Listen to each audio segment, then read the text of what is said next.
Thousands of race fans, the countdown to race day doesn't truly begin until one of these shows up in the mail. The blue envelopes are a special part of the Indy 500 experience. Brad Brown has a closer look at how these deliveries come together in tonight's Sports Extra Spotlight. On the final Sunday in May, more than 250,000 people will once again enter the gates inside 16th Street in Georgetown, and most of them will have a ticket to be part of the Indy 500's newest historic chapter. But like so many things that happen in and around this place, the tickets themselves are their own piece of tradition.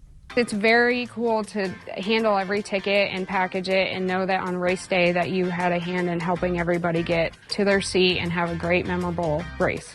Here inside the Speedway's administrative building, a team of employees has been working since last race day to get the right butts in the right seats. A ticket undertaking unlike anything anywhere in sports. We have all 50 states, the District of Columbia and Puerto Rico, as well as 33 other countries. So it's truly a worldwide event, and people have passion for this place, and we're happy to package and get it to wherever they live.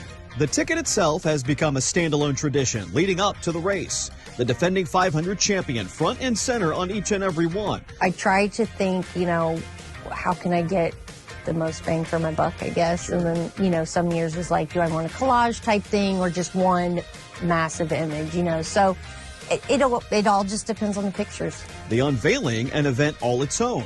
And those tickets become collector's items for fans that have been coming here for decades. Different years has happened different ways. So sometimes it's fun to just go through all those images, but there's so many. Now, while there is not a big envelope for the big ticket, this is all still a very big deal for race fans, as the arrival of the blue envelope is like an early Christmas present on the way to race day. Deep inside the IMS vault, tens of thousands of tickets are tucked away, patiently waiting for their big day with the postman to come. You feel such a personal connection here when you start to see names and addresses in towns and cities and even countries with where these tickets are headed? For sure. I mean, sometimes we'll be on the phone with them, we'll get their order placed, and then you grab a mail tray and you're packaging up their tickets already. It's full circle. It's pretty cool.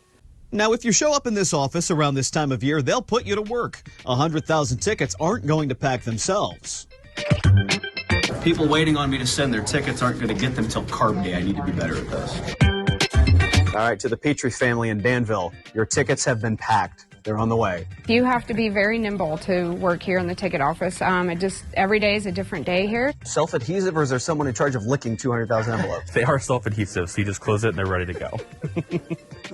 The tongue guy here doing one of these.